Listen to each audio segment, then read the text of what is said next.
जी अस्सलाम वालेकुम स्टूडेंट्स। हम चैप्टर नंबर 7 शुरू कर रहे हैं और इस चैप्टर का नाम है ऑसिलेशंस। आज का लेक्चर जो है ये बेसिक लेक्चर है, ये शामिल नहीं है आपके कोर्स में, ये वाला लेक्चर जो आज हम पढ़ रहे हैं, लेकिन ये सारी बेसिक्स जो हैं वो आगे आने वाले टॉपिक्स में यूज़ हो रही है। इसलिए इस लेक्चर को सुनना समझना आपके लिए बहुत ज़रूरी है। ऑसिलेशन क्या होती है? To and fro motion of a body, इसको हम ऑसिलेशन कहते हैं या वाइब्रेशन कहते हैं। अगर कोई ऑब्जेक्ट अपनी मीन पोजीशन के अबाउट आगे और पीछे अपनी मोशन को दोहराता रहे तो उसकी मोशन को हम कहते हैं ऑसिलेटरी मोशन। और एक होती है पीरियोडिक मोशन, ये एक ऐसी ऑसिलेटरी मोशन होती है जो कि रिपीट हो इक्वल इंटरवल्स ऑफ टाइम के बाद। अगर कोई motion equal intervals of time के बाद रिपीट होती रहे तो हम कहते हैं कि वो जो ऑसिलेटरी मोशन है वो एक पीरियोडिक मोशन है। और इसकी कुछ एग्जांपल्स आपके सामने शो की हैं। जैसे ये मैस स्प्रिंग सिस्टम है, मैस बांधा हुआ है स्प्रिंग के साथ, इसको अगर आप इसकी मीन पोजीशन से डिस्टर्ब करते हैं, इसको डाउनवर्ड फोर्स लगा देते हैं तो ये ऑसिलेशन शुरू कर देगा, अप डाउन मोशन शुरू कर देगा इस मीन पोजीशन के अबाउट। ऐसे ही ये आपको एक सिंपल पेंडुलम दिखाया गया है। नेक्स्ट टॉपिक्स में हम इसको डिस्कस भी करेंगे सिंपल पेंडुलम। एक मैस है, इसको रस्सी से बांधा हुआ है स्ट्रिंग से, और इस मैस को अगर आप इसकी इक्विलिब्रियम पोजीशन से डिस्टर्ब कर देते हैं, अगर इसको ऐसे मीन पोजीशन पे रहने देते हैं तो इसको हम कहते हैं इक्विलिब्रियम पोजीशन। अगर आप इसको इक्विलिब्रियम पोजीशन से डिस्टर्ब करेंगे, यहाँ ले आएंगे तो ये ऑसिलेशन शुरू कर देगा, ये ऑसिलेटरी मोशन शुरू हो जाएगी। ऐसे एक ये बॉल सिस्टम आपको दिखाया गया है। एक बाल है, इसको इस प्याले में यहाँ पे रखो, इसकी मीन पोजीशन से इसको डिस्टर्ब करो तो ये भी मोशन शुरू कर देगी, ऑसिलेटरी मोशन। ऐसे ही आपको एक यहाँ पे एक स्ट्रिप दिखाई गई है स्टील की, एक बोर्ड के ऊपर लगी हुई है वर्टिकली। अगर आप उसको मीन पोजीशन से डिस्टर्ब करते हो तो ऐसे ऑसिलेट करेगी। तो ये सारी जो एग्जांपल्स हैं ये ऑसिलेटरी मोशन को ही रिप्रेजेंट कर रही हैं। ऑसिलेटरी मोशन जो है वो उस वक्त होगी जिस वक्त ये दो रिक्वायरमेंट्स पूरी होगी। पहली रिक्वायरमेंट है रिस्टोरिंग फोर्स। रिस्टोरिंग फोर्स का होना जरूरी है, जो अभी हम डिस्कस करेंगे। दूसरा पॉइंट है इनर्शिया। ऑब्जेक्ट जो है उसका मैस होना चाहिए, और मैस होगा तो उसमें इनर्शिया की प्रॉपर्टी भी होगी। ये दो चीजें अगर होंगी तब जो है ऑब्जेक्ट ऑसिलेटरी मोशन कर सकता है। मसलन ये पेंडुलम था, ये अपनी इस मीन पोजीशन पे था, हम इसको यहाँ ले आए तो एक फोर्स लग रही होगी जो इसकी मीन पोजीशन की स्टेट को रिस्टोर करने की कोशिश करेगी। उसका नाम हम रखते हैं रिस्टोरिंग फोर्स, जो कि लगेगी मीन पोजीशन की तरफ। वो फोर्स लगेगी, वो इस ऑब्जेक्ट को इधर नीचे की तरफ मूव करवाएगी, लेफ्ट साइड की तरफ। अब यहाँ पहुंचेगा, अगर उसमें इनर्शिया की प्रॉपर्टी आ गई है मोशन की वजह से, अब वो रुकेगा नहीं इस मीन पोजीशन पे, बल्कि आगे गुजर जाएगा, यहाँ चला जाएगा, यहाँ से फिर वापस आएगा। तो इनर्शिया और रिस्टोरिंग फोर्स की वजह से ये ऑसिलेट करता रहेगा। इस चैप्टर में सिंपल हार्मोनिक मोशन की बात होती रहेगी। आने वाले टॉपिक्स में हम सिंपल हार्मोनिक मोशन की बात करते रहेंगे। तो हमें ये पता होना चाहिए कि सिंपल हार्मोनिक मोशन होती क्या है। तो सिंपल हार्मोनिक मोशन भी एक ऑसिलेटरी मोशन ही होती है, और ऐसी ऑसिलेटरी मोशन है जिसमें एक्सेलरेशन जो है ऑब्जेक्ट का वो डायरेक्टली प्रोपोर्शनल होता है डिस्प्लेसमेंट के, और उस एक्सेलरेशन की जो डायरेक्शन है वो हमेशा मीन पोजीशन की तरफ रहती है। अब ये डिस्प्लेसमेंट क्या होता है कि मीन पोजीशन से ऑब्जेक्ट कितनी दूर है। मीन पोजीशन से जितना दूर आप उस ऑब्जेक्ट को लेकर जाएंगे उतना उसमें एक्सेलरेशन ज्यादा हो जाएगा, और उस एक्सेलरेशन की डायरेक्शन जो है वो मीन पोजीशन की तरफ रहेगी, इसलिए ये नेगेटिव साइन आया। अब हम देखेंगे कि मैस स्प्रिंग सिस्टम जो है वो सिंपल हार्मोनिक मोशन करता है, क्योंकि इसमें रिस्टोरिंग फोर्स की भी बात होने वाली है, और एक फार्मूला बनने वाला है, ये जो बना हुआ है A = -K/m/x। ये फार्मूला हमने आगे यूज करना है। नेक्स्ट आने वाले जो हमारे पास क्वेश्चंस हैं जो कि हमारे सिलेबस में शामिल हैं, उसमें ये फार्मूला हमने यूज करना है एक्सेलरेशन का, तो इसलिए हम इसको सॉल्व करें। Horizontal mass spring system consider किया है कि मैस और स्प्रिंग सिस्टम है, एक मैस एम को इस स्प्रिंग से बांध दिया है, इसको आगे सपोर्ट से बांधा है और इसको एक फ्रिक्शनलेस मेज पे अगर रखते हैं हम, तो ये मीन पोजीशन पे पड़ा हुआ है, इसको ओ पोजीशन को हम मीन पोजीशन कह सकते हैं। आप अगर इसको मीन पोजीशन से डिस्टर्ब करते हैं, यहाँ ले आते हैं इसकी एक्सट्रीम पोजीशन पे, तो यहाँ पे ला के इसको छोड़ते हैं, तो ये मैस जो है आपने इसको मूव करवा दिया है, स्प्रिंग स्ट्रेच हो जाएगा, इसमें इलास्टिक पोटेंशियल एनर्जी स्टोर हो जाएगी। इलास्टिसिटी की वजह से वो क्या करेगा, इस मैस को वापस खींचेगा और मैस इधर को मूव करेगा और इनर्शिया की वजह से यहाँ से आगे गुजर जाएगा, यहाँ पहुंच जाएगा दूसरी एक्सट्रीम पोजीशन। तो इस मीन पोजीशन के अबाउट अपनी मोशन को वो दोहराता रहेगा, ऐसी मोशन को हम कहते हैं ऑसिलेटरी मोशन। हुक्स लॉ जो है हमें ये बताता है कि इलास्टिक लिमिट के अंदर applied force is directly proportional to displacement, मतलब फोर्स और डिस्प्लेसमेंट जो है वो डायरेक्टली प्रोपोर्शनल रहते हैं, इसी को हम इलास्टिक लिमिट कहते हैं। ये हम चैप्टर 17 में जाके पढ़ेंगे, मैकेनिकल प्रॉपर्टीज जब हम पढ़ेंगे मटेरियल्स की, तो इलास्टिसिटी वगैरह के कॉन्सेप्ट हम वहाँ पढ़ेंगे। तो फोर्स एंड डिस्प्लेसमेंट जो है मीन पोजीशन से डायरेक्टली प्रोपोर्शनल होंगे, मतलब जितनी ज्यादा फोर्स अप्लाई करोगे उतना स्प्रिंग ज्यादा स्ट्रेच होता जाएगा। इतनी ज्यादा फोर्स अप्लाई नहीं कर देनी कि भाई स्प्रिंग जो है वो मुकम्मल तौर पे स्ट्रेच हो जाए और वायर बन जाए और दोबारा वो स्प्रिंग अपनी असल हालत में ना आए, उससे कम फोर्स लगानी है, वही इलास्टिक लिमिट है, यहाँ तक वो वापस आ सकता है, रिस्टोर कर सकता है अपनी असल हालत। तो डायरेक्टली प्रोपोर्शनल होगी अप्लाइड फोर्स डिस्प्लेसमेंट। और अगर हम प्रोपोर्शनैलिटी खत्म करें तो इक्वलिटी का साइन आ जाएगा और इसके साथ के आ जाएगा एक कांस्टेंट, और इस के को हम कहते हैं स्प्रिंग कांस्टेंट। और ये जो के है स्प्रिंग कांस्टेंट, इसकी वैल्यू आप मालूम कर सकते हैं F over X. Mass spring system ने जिस तरह ये वर्टिकल पे दिखाया हुआ मैस स्प्रिंग सिस्टम, इसके साथ मैस बांधे और देखें भी कितना स्ट्रेच आ रहा है, कितना स्ट्रेच आ रहा है, कितना डिस्प्लेसमेंट कवर हुआ मीन पोजीशन से, वो एक्स नोट कर लें, इस मैस को वैल्यू ऑफ जी से मल्टीप्लाई करें तो एम जी बनेगा, वो फोर्स के बराबर आ जाएगा। तो उसको आप एक्स से डिवाइड कर लो तो आप के की वैल्यू मालूम कर सकते हैं। और ये जो के है इसके यूनिट्स बनते हैं न्यूटन पर मीटर, फोर्स न्यूटन में है और डिस्प्लेसमेंट मीटर में, तो न्यूटन पर मीटर इसके यूनिट्स। और के जो है वो डिफाइन होता है स्टिफनेस ऑफ स्प्रिंग, कितनी स्टिफनेस है स्प्रिंग। जैसे शॉक अब्जॉर्बर है कार के शॉक अब्जॉर्बर जो है वो मोटा स्प्रिंग होता है, बड़ा स्प्रिंग होता है। अगर बड़ा स्प्रिंग है, मोटा स्प्रिंग है, तो वैल्यू ऑफ के लार्ज होगी।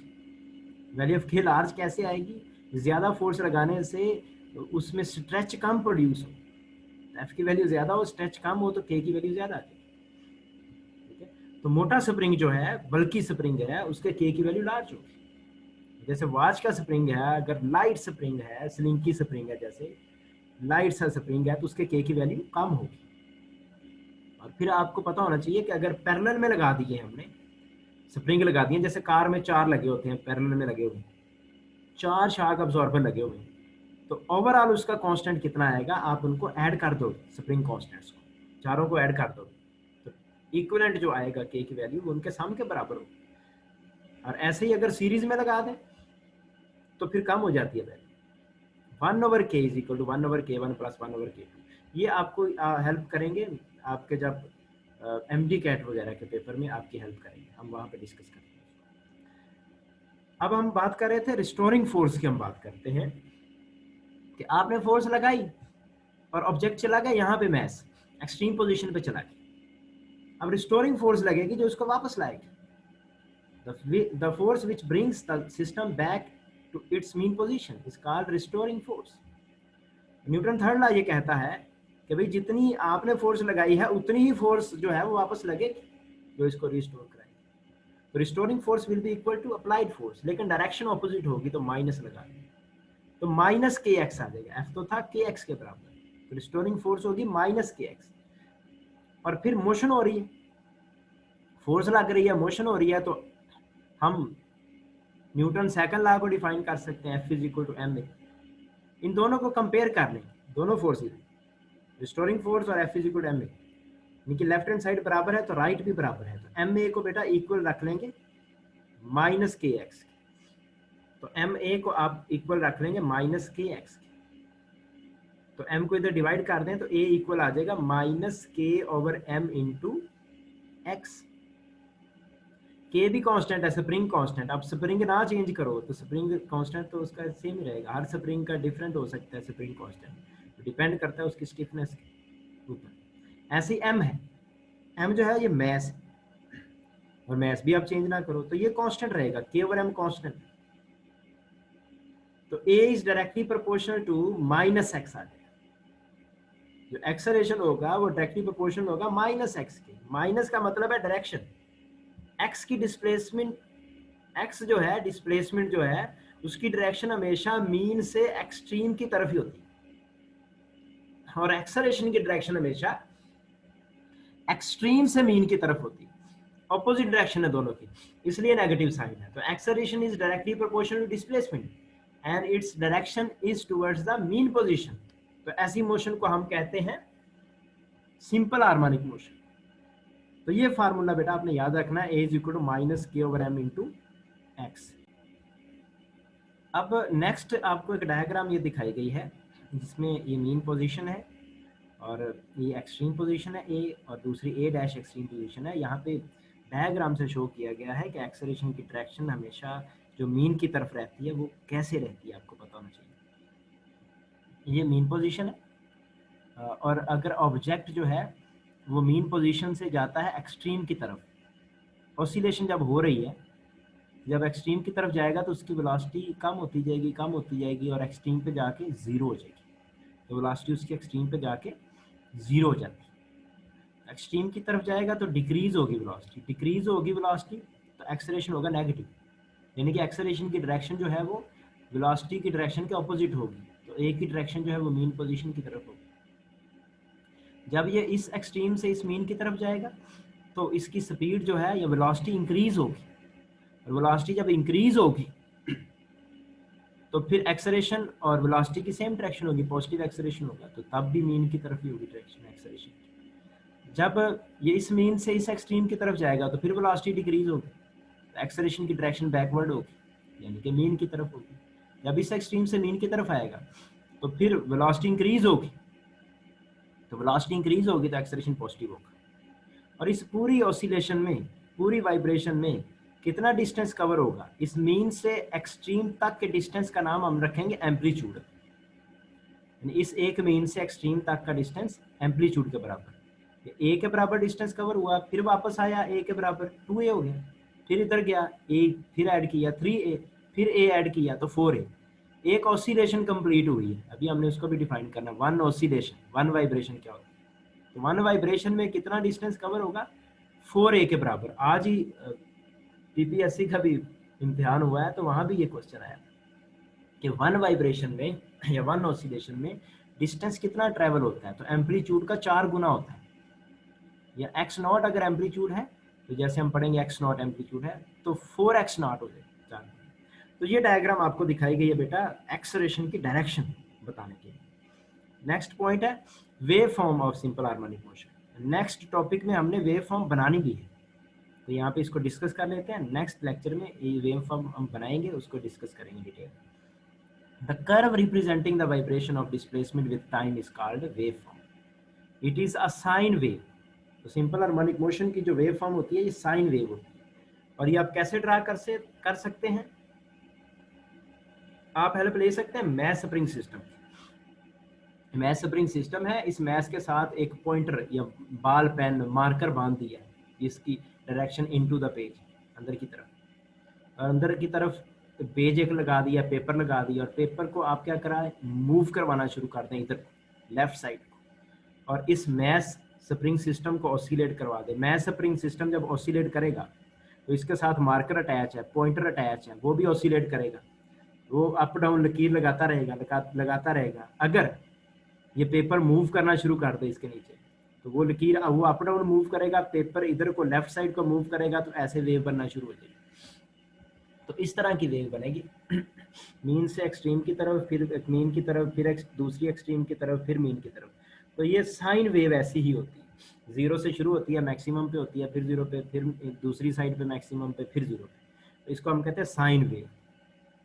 तो वेव फॉर्म जो होती है साइन वेव होती है इसकी। नेक्स्ट पॉइंट है बेटा इंस्टेंटेनियस डिस्प्लेसमेंट। ये सारी टर्म्स आगे यूज होती रहेंगी, जितनी भी आज हम बातें कर रहे हैं ये इसीलिए कर रहे हैं क्योंकि सारे चैप्टर में ये बातें यूज होनी है, सारी टर्म्स यूज होनी है।